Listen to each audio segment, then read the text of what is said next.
So we've just moved into a new house and I finally got room for a big cutting table. I was looking at styles like this and maybe like this, but I realised that it'll be too cramped to have that up permanently. So I was looking at fold down styles, but I realised that I couldn't get it big enough for doing this style with only one side folded down. So then I was looking at styles like this one with two sides folded down, and I realised that we didn't have the tools and I didn't have the time and patience to make it, so I came up with my own design. Before I show you my awesome design plans, please be aware I was a student of architecture for 2 years and it's super professional, as you can see here. Don't be intimidated. First I took 3 sawhorses and one big sheet of MDF from Bunnings. It is cheaper to buy one big sheet and have them cut it up into sizes. And then I painted it, but actually the spray paint wasn't working, it was just soaking right into the raw MDF, so I scrapped that. I used some old paint from a wall we had lying around the house, and then I spray painted it over the top of that paint. And then for the legs, I have some doweling because the sawhorses aren't tall enough for a working bench height. I added the doweling to the end of the legs. You can see the saw did a rough as guts job, but that doesn't matter because I will be putting the little cappy thing from the sawhorse leg back onto the end of the doweling to cover them up. To attach, I drilled through the sawhorse leg straight through the doweling and attached with some bolts. And then I used PVA glue to attach the little cappy things back onto the legs, which I needed to let dry a lot longer than I actually did.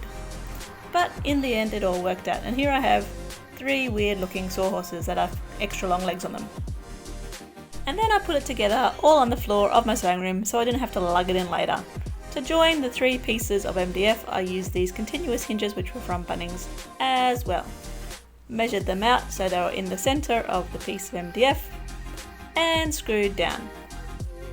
And then it's time to attach the sawhorses onto each piece of MDF. So I turned them upside down, measured them out so they were all in the middle, and screwed them down. To do this, I needed some help from my partner. It was quite hard to get the screws through.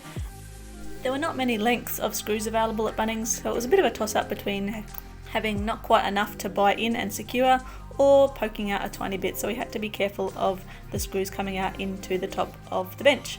But here it is, all finally finished and put together and flipped over.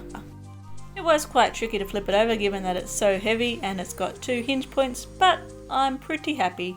There was a few things I'd change if I did it again, but I've been using it for a few weeks now and it's pretty good.